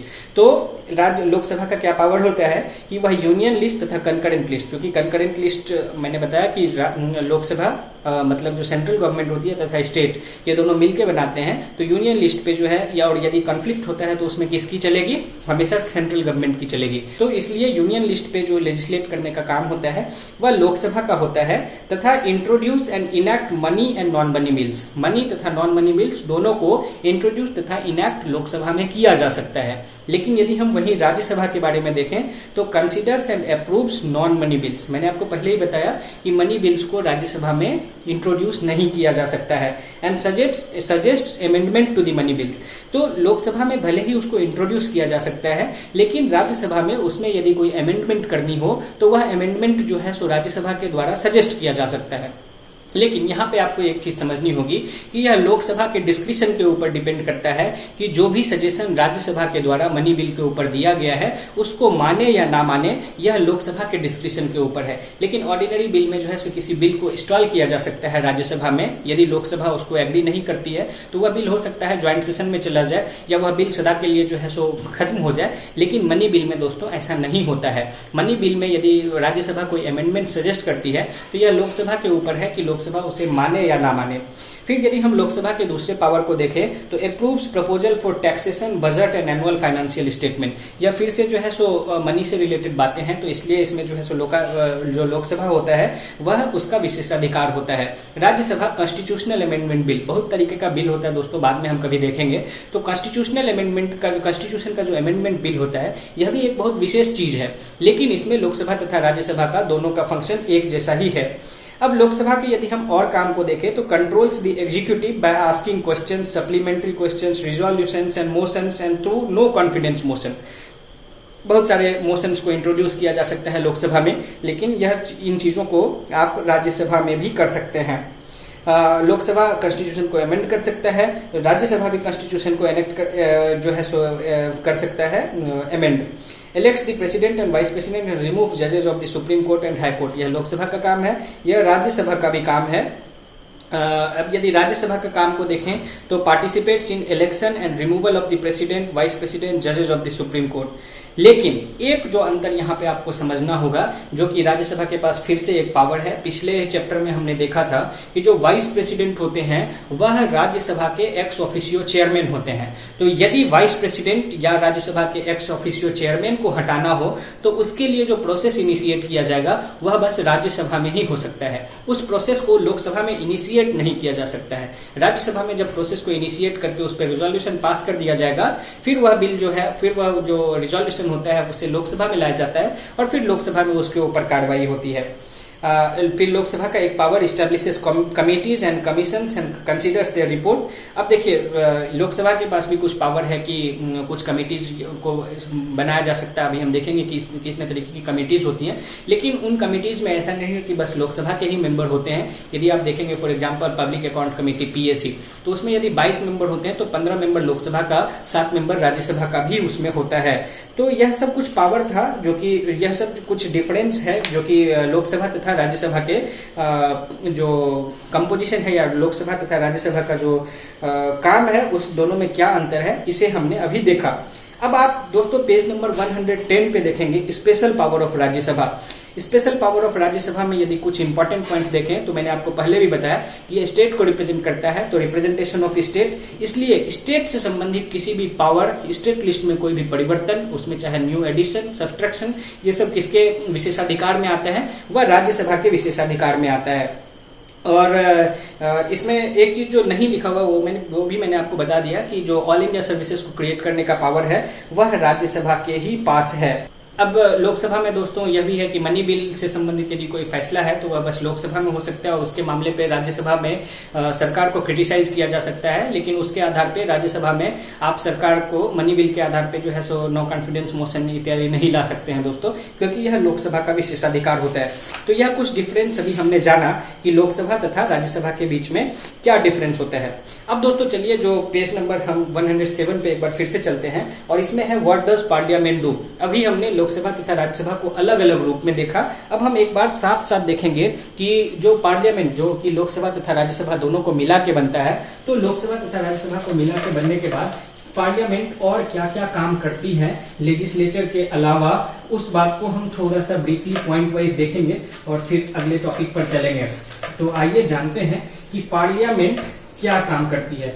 मुझे आशा है कि अभी तक हमने जो कुछ भी पढ़ा है वह आपको क्लियर होगा, और यदि इससे संबंधित आपको कोई परेशानी होती है तो आप कमेंट करके हमें बता सकते हैं, ताकि उन कमेंट्स के आधार पे मैं नेक्स्ट वीडियोस में आपके क्वेश्चंस को या क्वेरीज को या सजेशंस को इनकॉर्पोरेट कर सकूं। तो चलिए दोस्तों, अब हम देखते हैं कि पार्लियामेंट लेजिस्लेचर के अलावा, लेजिस्लेशन करने के अलावा और किन किन कामों को करती है। जो हमारे पार्लियामेंट का कुछ मेजर काम है उसे हम देखते हैं दोस्तों। तो सबसे पहला जो काम है वह है रिप्रेजेंटेशन का। हमारा पार्लियामेंट रिप्रेजेंटेशन को इंश्योर करती है। तो मैंने आपको बताया रिप्रेजेंटेशन किसका, रिप्रेजेंटेशन सिर्फ बाहुबलियों का नहीं, मनी एंड मसल पावर का नहीं, हमारे देश में जो डाइवर्सिटी है उस डाइवर्सिटी को प्रोटेक्ट करने के लिए हर एक वर्ग को, महिलाओं को, दलितों को, शोषितों को, वंचितों को, माइनॉरिटीज को, सबको रिप्रेजेंटेशन मिले, यह भी पार्लियामेंट का काम है कि उसको किसी तरीके से इंश्योर किया जा सके। तो यह तो बात हुई रिप्रेजेंटेशन की। अब हम फिर से दूसरा जो काम है वह है डिबेटिंग फंक्शन। डिबेटिंग फंक्शन, चलिए इसको जल्दी से थोड़ा सा जान लेते हैं कि हमारे यहाँ देखिए पार्लियामेंट में डिबेट होता है, डिस्कशन होता है, इस पे हमने चर्चा की। लेकिन अब थोड़ी नई बातें इसमें जानते हैं दोस्तों। देखिए हमारे पार्लियामेंट में बहुत सारा जो है सो प्रोसीजर होता है, जैसे क्वेश्चन आवर, 0 आवर, और फिर एक आधे घंटे का सेशन होता है, हाफ एन आवर सेशन होता है। इस तरह का बहुत सारा डिबेटिंग प्लेटफॉर्म होता है दोस्तों। इसमें क्या होता है कि जब क्वेश्चन आवर में हमारे सांसदों के द्वारा कई बार जो है सो क्वेश्चंस पूछा जाता है, जो आप मान के चलिए किसी मिनिस्टर यदि कोई काम नहीं कर रहे हैं, आपके यहाँ रोड नहीं बन रहा है, तो आप अपने जनप्रतिनिधियों के माध्यम से पार्लियामेंट में क्वेश्चन पूछवाते हैं। तो उन क्वेश्चनों को उसके प्रायोरिटी के बेसिस पे स्टार्ट तथा नॉन स्टार्ट दो तरीके से आंसर दिया जा सकता है, स्टार्ट क्वेश्चन तथा नॉन स्टार्ट क्वेश्चन। तो यह दो तरीके का क्वेश्चन होता है और इसके आधार पे आपके जनप्रतिनिधियों के द्वारा आंसर दिया जाता है। मैंने आपको बताया था अकाउंटेबिलिटी की बात, कि हमारी संसद अकाउंटेबिलिटी भी फिक्स करती है। तो अकाउंटेबिलिटी कैसे फिक्स करती है दोस्तों, तो वह क्वेश्चन आवर, 0 आवर, इन सब के माध्यम से, कि आपके सांसद जब क्वेश्चन पूछते हैं पार्लियामेंट में, तो कंसर्न मिनिस्टर या कंसर्न गवर्नमेंट को जवाब देना होता है कि क्या काम सरकार कर रही है। देश में इन्फ्लेशन आ गया, महंगाई आ गई, देश में कोई आपातकालीन स्थिति पैदा हो गई, कोरोना संकट हो गया, तो सरकार क्या कर रही है। तो इन बातों को क्वेश्चंस के जरिए पार्लियामेंट में उठाया जाता है तथा उन बातों पर चर्चा होती है, तो इससे अकाउंटेबिलिटी सिद्ध होता है। तो यह हुआ क्वेश्चन आवर। फिर 0 आवर होता है। 0 आवर में दोस्तों कोई भी मुद्दा फिक्स नहीं होता है, लेकिन यदि कोई बहुत ही पब्लिक इंपॉर्टेंस का कोई मुद्दा आ जाता है तो इस पे कोई भी सांसद कुछ भी उठ के बोल सकते हैं और उस पर फिर चर्चा की जाती है। फिर हाफ एन आवर, इसमें भी जो है सो कुछ इंपॉर्टेंट विषय पर जो है सो चर्चा की जा सकती है। तो यह कुछ डिबेटिंग फंक्शन था जो कि हमारे पार्लियामेंट का होता है। फिर अब यदि हम और दोस्तों एक बात और यहाँ पे आपको मैं बता दूं, हमारे कॉन्स्टिट्यूशन के आर्टिकल 105 में पार्लियामेंट में हमारे एमपीज को स्पेशल प्रिविलेजेस दिया गया है, जिसको हम पार्लियामेंट्री प्रिविलेज कहते हैं। Parliamentary privileges. अब यह पार्लियामेंट्री प्रिविलेजेस की तरह हमारे सांसदों को यह अधिकार दिया गया है कि आप यदि पार्लियामेंट में कुछ भी बोल रहे हैं, चाहे वो डेरोगेटरी हो, डिफेमेटरी हो, या कुछ भी हो सकता है, कम्युनल हो, या यदि आप पार्लियामेंट में उन चीजों को बोल रहे हैं, यदि आमतौर पे ऐसे चीजों को यदि आप पार्लियामेंट के बाहर बोलेंगे, कोई आम प्रतिनिधि बोलता है, आम जनता बोलती है, तो उसे गिरफ्तार किया जा सकता है। लेकिन पार्लियामेंट्री प्रिविलेज के तहत दोस्तों आर्टिकल 105 में हमारे एमपीज को या एमएलएज को यह छूट दी गई है कि वह संसद में डिबेट के दौरान यदि किसी भी विषय पे कुछ भी बोलते हैं तो इसके लिए उन्हें समन नहीं किया जाएगा, एग्जीक्यूट नहीं किया जाएगा, उनके ऊपर कोई कार्रवाई नहीं होगी। तो इसे हम पार्लियामेंट्री प्रिविलेज कहते हैं दोस्तों। अब चलते हैं हम और दूसरा अगला क्या काम होता है हमारे पार्लियामेंट का। हमारे पार्लियामेंट का कंस्टिट्यूएंट भी काम होता है, कंस्टिट्यूएंट फंक्शन होता है। अब ये कंस्टिट्यूएंट फंक्शन क्या होता है दोस्तों, जब हमारा संविधान बना था तो मैंने आपको पहले भी बताया था कि संविधान बनाने के लिए एक कंस्टिट्यूएंट असेंबली की गठन की गई थी। तो कंस्टिट्यूएंट असेंबली का क्या काम होता है, कंस्टिट्यूएंट असेंबली का उस समय काम था हमारे कॉन्स्टिट्यूशन का निर्माण करना। लेकिन अभी क्या काम होगा, कंस्टिट्यूएंट के तौर पे जब हमारी पार्लियामेंट काम करती है तो उसका क्या काम होगा दोस्तों, आपने देखा होगा कि हमारे कॉन्स्टिट्यूशन में आए दिन अमेंडमेंट होता रहता है किसी न किसी विशेष मुद्दा पे। और जब यह अमेंडमेंट होता है तो जैसे मान के चलिए फंडामेंटल राइट्स को अमेंड करना है, कुछ ऐसी स्थिति आ गई, तो जब उस तरह से हमारे कॉन्स्टिट्यूशन, हमारे पार्लियामेंट जब उस तरीके से काम करती है तो हमारे कॉन्स्टिट्यूशन को जब बदलाव करने की बात आती है तो हमारा पार्लियामेंट कॉन्स्टिट्यूएंट असेंबली के तौर पे काम करती है। तो यह भी हमारे पार्लियामेंट का एक काम होता है। फिर हमारे पार्लियामेंट का इलेक्टोरल फंक्शंस भी है। इलेक्टोरल फंक्शंस किसका, मतलब चुनाव करने का। अब चुनाव किनका करती है, जैसे स्पीकर का चुनाव करती है, प्रेसिडेंट का चुनाव करती है, वाइस प्रेसिडेंट का चुनाव करती है। वाइस प्रेसिडेंट के चुनाव में फॉर एग्जांपल मैंने आपको बताया कौन लोग भाग लेते हैं, बस लोकसभा तथा राज्यसभा के लोग भाग लेते हैं। उसी तरह से प्रेसिडेंट के चुनाव में लोकसभा, राज्यसभा तथा स्टेट लेजिस्लेचर के लोग भाग लेते हैं। उसमें जनता भाग नहीं लेती है। तो यह हुआ इलेक्टोरल फंक्शन, जो कि हमारे पार्लियामेंट का कुछ इलेक्टोरल फंक्शन भी होता है।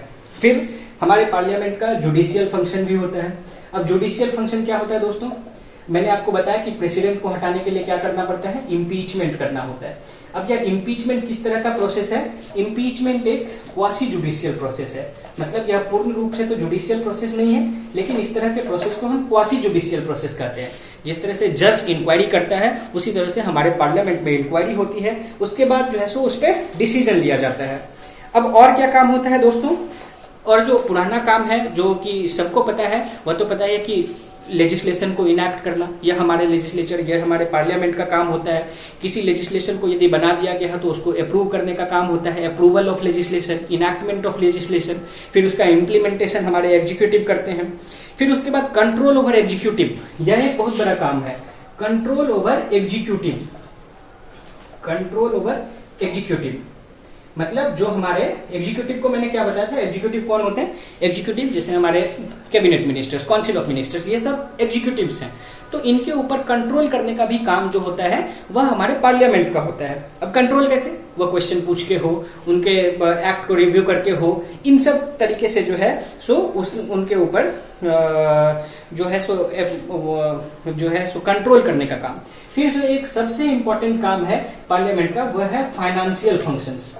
फाइनेंशियल फंक्शन, अब फाइनेंशियल काम क्या होता है हमारे दोस्तों पार्लियामेंट का, आपको पता है कि जब हमारे यहाँ कोई टैक्स लगाया जाता है तो टैक्स किसी आर्बिट्री तरीके से नहीं लगाया जा सकता है। टैक्स लगाने का अधिकार बस हमारे पार्लियामेंट का है।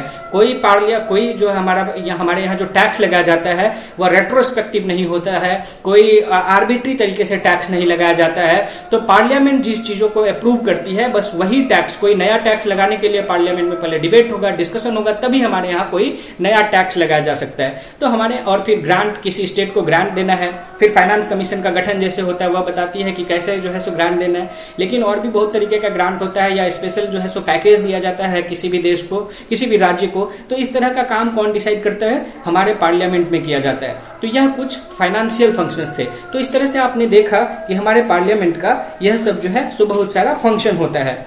अब दोस्तों अब अगले टॉपिक पे हम लोग चलते हैं।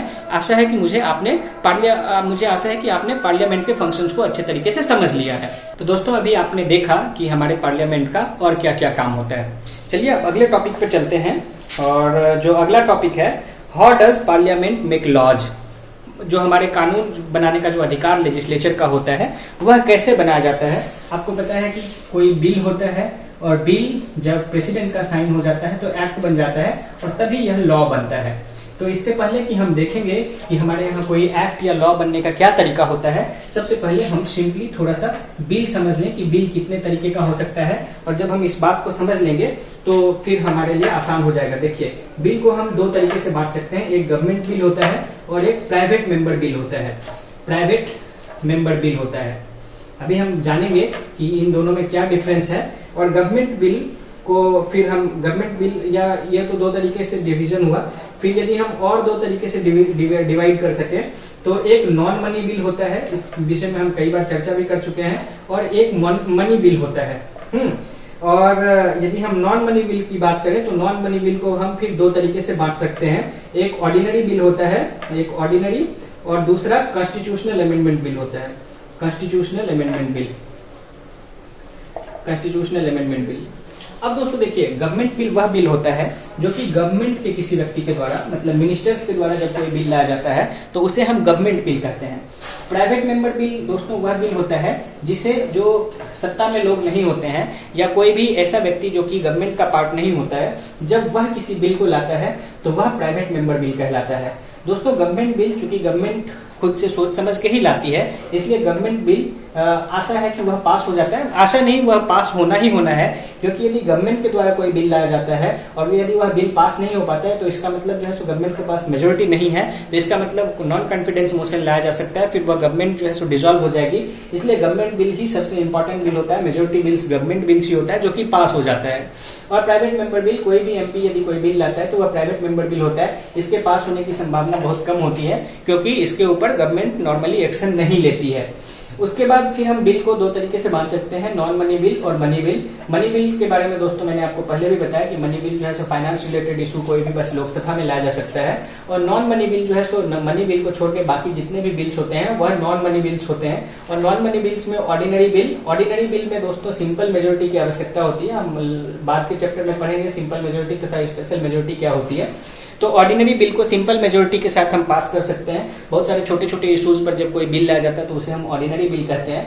मनी बिल के बारे में मैंने आपको बताया कि इसके बारे में, इसके लिए राज्यसभा के पास अधिकार नहीं है। मनी बिल लोकसभा का विशेषाधिकार होता है, लेकिन ऑर्डिनरी बिल जो होता है लोकसभा तथा राज्यसभा दोनों में इस पे कार्रवाई की जा सकती है।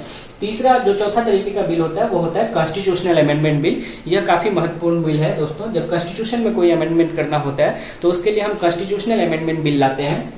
अब एक जो अंतर है मैं यहाँ पर आपको बता दूं कि देखिए क्या है कि ऑर्डिनरी बिल, मान के चलिए यदि लोकसभा से कोई बिल पास हो गया, राज्यसभा में अटक गया, राज्यसभा से कोई बिल पास हो गया, लोकसभा में अटक गया, तो इस स्थिति में बहुत लंबे समय तक कोई बिल पेंडिंग रह जाता है या कोई बिल फंसा हुआ रह जाता है।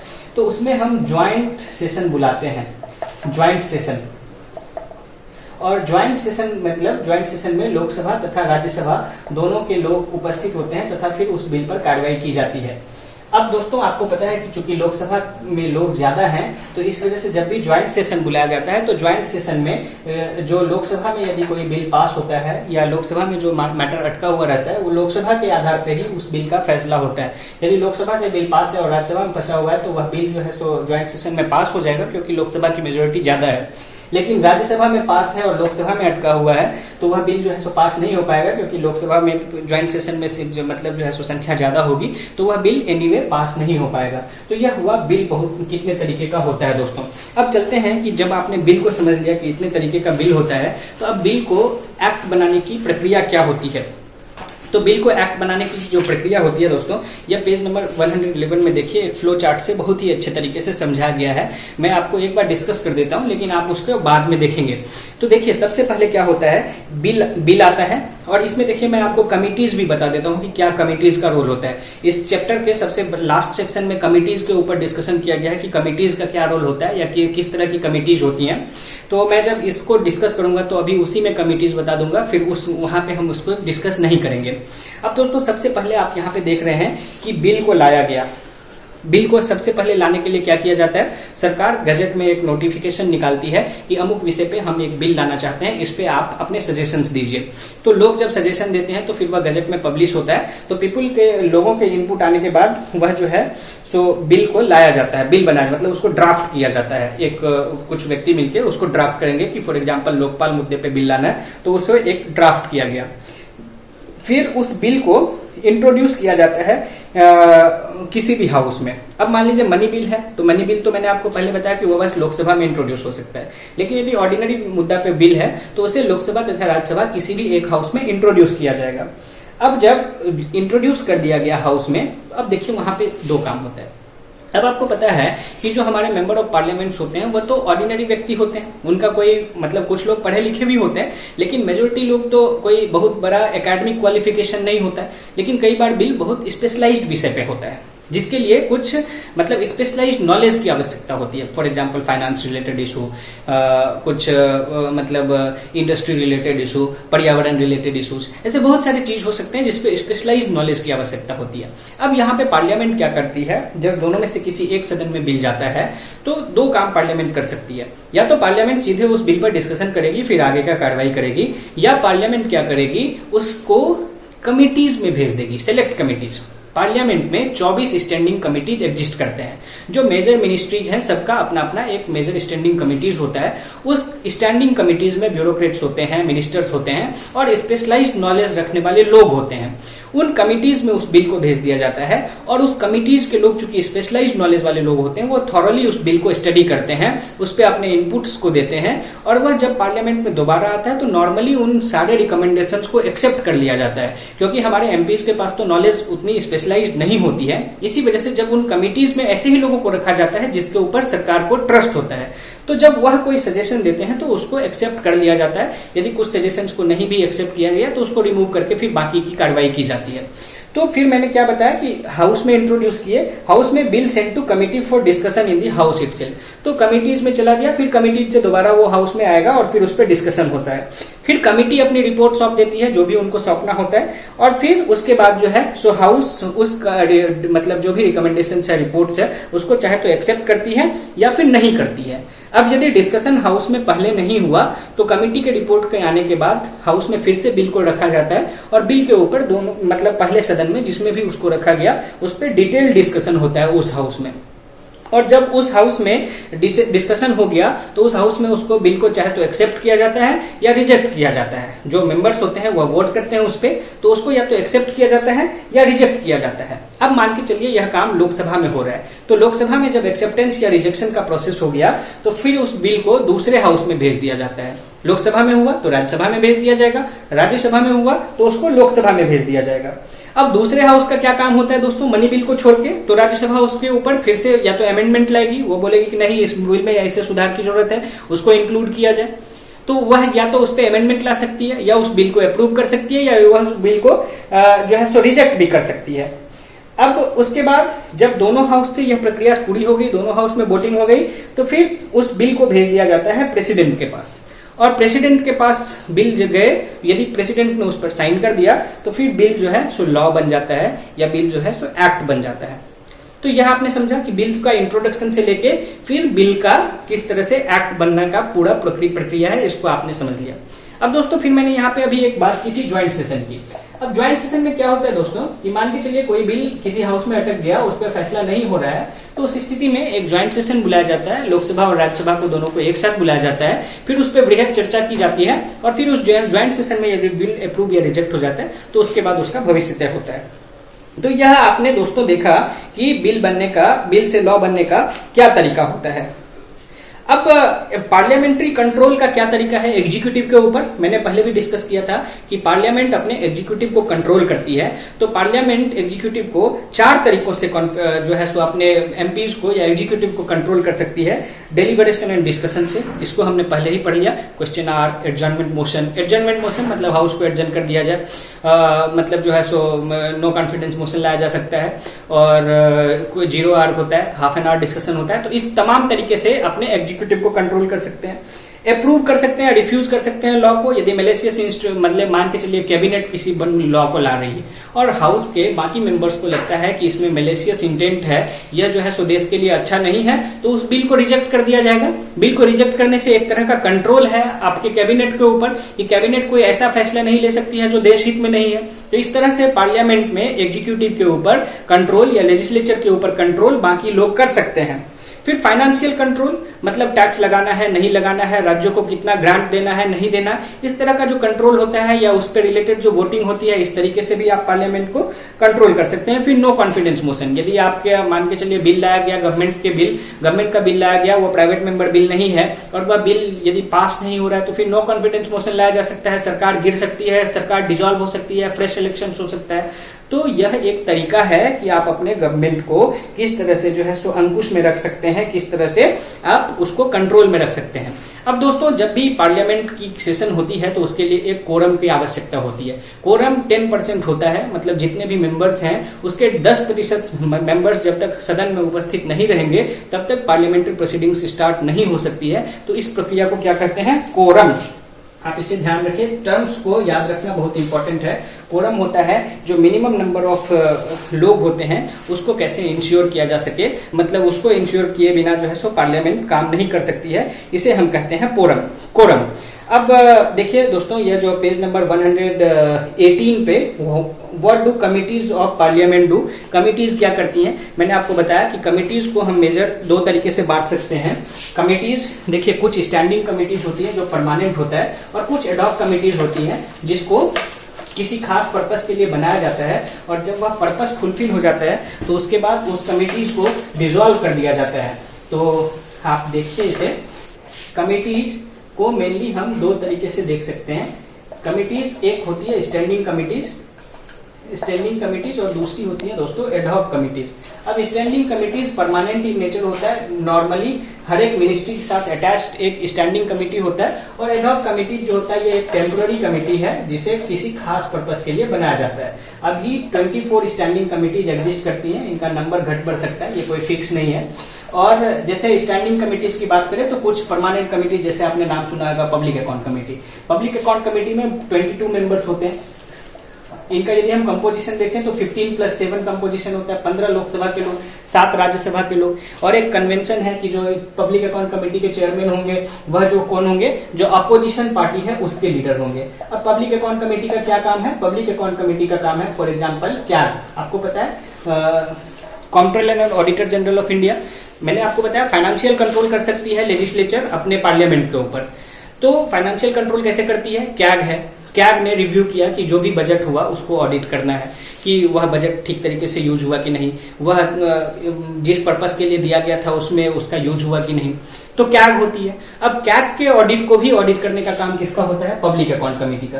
पब्लिक अकाउंट कमेटी में फिर से उसको रिव्यू किया जा सकता है। तो इस तरह की जो कमेटी है, एस्टीमेट कमेटी है, इसमें 30 मेंबर होते हैं। एस्टीमेट कमेटी का काम है टोटल जो भी एस्टीमेट होता है गवर्नमेंट के बजट का उसको एक बार देखना।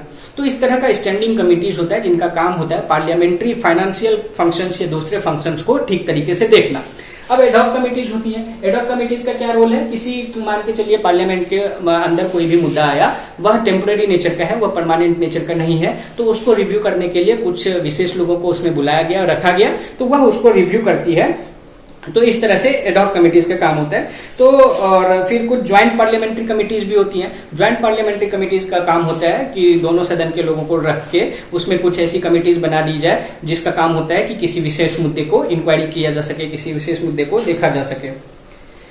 अब जो सबसे लास्ट टॉपिक है, how does parliament regulate itself, parliament खुद को कैसे रेगुलेट करती है। अब आपने देखा, आपके मन में यह सवाल भी उठ रहा होगा कि पार्लियामेंट या हमारे लेजिस्लेचर के पास इतना सारा अधिकार है, तो क्या हमारी पार्लियामेंट निरंकुश हो जाएगी, वह खुद ऐसे कानून बना लेगी कि जिसके ऊपर किसी का भी जोर नहीं चलेगा, क्योंकि कानून बनाने का काम तो पार्लियामेंट का ही है। तो नहीं, ऐसा बिल्कुल नहीं होता है। पार्लियामेंट भी खुद को अच्छे तरीके से रेगुलेट करे, पार्लियामेंट भी खुद को अपने स्वयं को कंट्रोल में रख सके, इसके लिए बहुत सारे कानून बनाए गए। उसमें से एक महत्वपूर्ण कानून है anti defection law. Anti defection law, anti defection law यह है दोस्तों, पहले क्या होता था कि मान के चलिए कोई व्यक्ति ए किसी पॉलिटिकल पार्टी एक्स से चुन के पार्लियामेंट में आए, लेकिन किसी कारणवश ए जो है सो एक्स से इनका मोह भंग हो गया या इनके इंटरेस्ट को फुलफिल नहीं कर रहा है एक्स, तो ए जो है सो पॉलिटिकल पार्टी वाई में बड़े आसानी से शिफ्ट कर हो जाते थे। यहाँ पे एक्स पार्टी के द्वारा इनको मिनिस्टर का पोस्ट ऑफर कर दिया जाता था, तो ए आसानी से वाई पार्टी में चले जाते थे। इसके ऊपर पार्लियामेंट का कोई कंट्रोल नहीं था। तो जब कोलिशन गवर्नमेंट बना दोस्तों, तो आपको पता है कि कोलिशन गवर्नमेंट में किसी एक पार्टी के पास बहुत ज्यादा मेजोरिटी नहीं होती थी, तो इस वजह से इस तरह का काम बहुत ज्यादा होने लगा कि लोग सेल्फ इंटरेस्ट को देखते हुए, जनता के द्वारा दिया गया वोट की अवहेलना करते हुए किसी एक पार्टी से दूसरे पार्टी में अक्सर शिफ्ट कर जाया करते थे। तो इसको कंट्रोल करने के लिए एंटी डिफेक्शन लॉ लाया गया कि यदि पॉलिटिकल पार्टी छोड़ के जिस पार्टी से आपने चुनाव लड़ा है उसे छोड़ के यदि आप किसी दूसरे पार्टी में जाते हैं तो आपके सदन की सदस्यता खत्म कर दी जाएगी। तो दोस्तों उस पहले जब यह किया गया तो उसमें यह रखा गया कि 1/3 लोग यदि डिफेक्ट करते हैं मतलब यदि किसी पार्टी में मान के चलिए 9 लोग हैं, तो उसमें से यदि 3 लोग जो है सो 3 लोग मान के चलिए, कई बार क्या होता है कि पॉलिसी डिसीजन होता है, किसी पॉलिसी डिसीजन पे कुछ एमपीज एग्री नहीं कर रहे हैं, तो वह जो है सो दूसरे पार्टीज को सपोर्ट कर सकते हैं। तो यदि एक व्यक्ति करता है तो वह डिफेक्शन में आता, लेकिन यदि मान के चलिए 9 में से 3 लोग कर रहे हैं तो वह डिफेक्शन में नहीं आता। तो यह भी एक ट्रेंड बन गया कि 9 लोगों की पार्टी में 3 लोग जो है सो सीधा पार्टी ही बदल के दूसरे पार्टी में शिफ्ट हो जाते थे। तो यह भी ट्रेंड काफी ज्यादा बढ़ने लगा। तो फिर इस चीज को भी जो है रिविजिट किया गया। तो 52nd अमेंडमेंट के जरिए एंटी डिफेक्शन लॉ को इंट्रोड्यूस किया गया। 91st अमेंडमेंट के जरिए फिर से जो है सो उसमें बदलाव लाया गया। तो एक एंटी डिफेक्शन लॉ है जिससे पार्लियामेंट खुद के ऊपर कंट्रोल कर सकती है। दूसरा तरीका दोस्तों, 91st अमेंडमेंट में मैंने आपको एक चीज और बताया था कि 91st अमेंडमेंट में यह भी फिक्स किया गया कि किसी भी सरकार में 15% से ज्यादा मिनिस्टर्स नहीं हो सकते हैं। तो आपने यह भी देखा था कि चूंकि कोalition गवर्नमेंट में सरकार बनाने के लिए मतलब हॉर्स ट्रेडिंग बहुत ज्यादा लोग खरीद फरोख्त करने लगे एमपीज की, एमएलएज की, तो उसको रोकने के लिए और उनको मिनिस्ट्रियल पोस्ट दिया जाने लगा, तो उसको रोकने के लिए यह भी फिक्स कर दिया गया कि किसी भी पार्टी में, किसी भी सरकार में 15% से अधिक मंत्री नहीं हो सकते हैं। तो इससे भी जो है सो काफी ज्यादा पार्लियामेंट्री कंट्रोल बढ़ा। तो यह कुछ तरीके थे जिससे जो है सो पार्लियामेंट्री कंट्रोल भी बढ़ा और इस तरह की जो चीजें थी उसे भी रोका गया। तो ऐसी ही कुछ चीजें हैं दोस्तों जिससे कि हमारे पार्लियामेंट या हमारे लेजिस्लेचर के फंक्शनिंग को समय के साथ इम्प्रूव किया गया। हमारा लेजिस्लेचर काफी अच्छे से काम कर रहा है और यह दुनिया के बहुत बड़े डेमोक्रेसीज के लिए, बहुत सारे डेमोक्रेसीज के लिए एक प्रेरणा का स्रोत है। तो हमारे लेजिस्लेचर से बहुत सारे देश जो है सो प्रेरित हो रहे हैं। तो इस तरह से आपने देखा हमारे यहाँ लेजिस्लेचर किस तरह से काम करता है, लोकसभा राज्यसभा का क्या काम होता है, इसमें कैसे लोग इलेक्ट होते हैं, किस तरह से लोगों का रिटायरमेंट होता है। तो इन तमाम बातों को आपने इस चैप्टर में देखा। अब अगला चैप्टर हम लोग जुडिशरी पढ़ेंगे दोस्तों, और इस चैप्टर से संबंधित यदि आपके मन में कोई भी डाउट होता है तो मैं बार बार आपको कहता हूं कि आप कमेंट करके बताइए। आपके यदि पॉजिटिव कमेंट्स होंगे तो उससे हमें भी जो है सो एक तरह से मोटिवेशन मिलता है कि आपके लिए इसी तरह से मैं वीडियोस लाता रहूं और आपको पढ़ाता रहूं। चलिए फिर से मिलते हैं अगले वीडियोस में। आज के लेक्चर में बस इतना ही। बहुत बहुत धन्यवाद।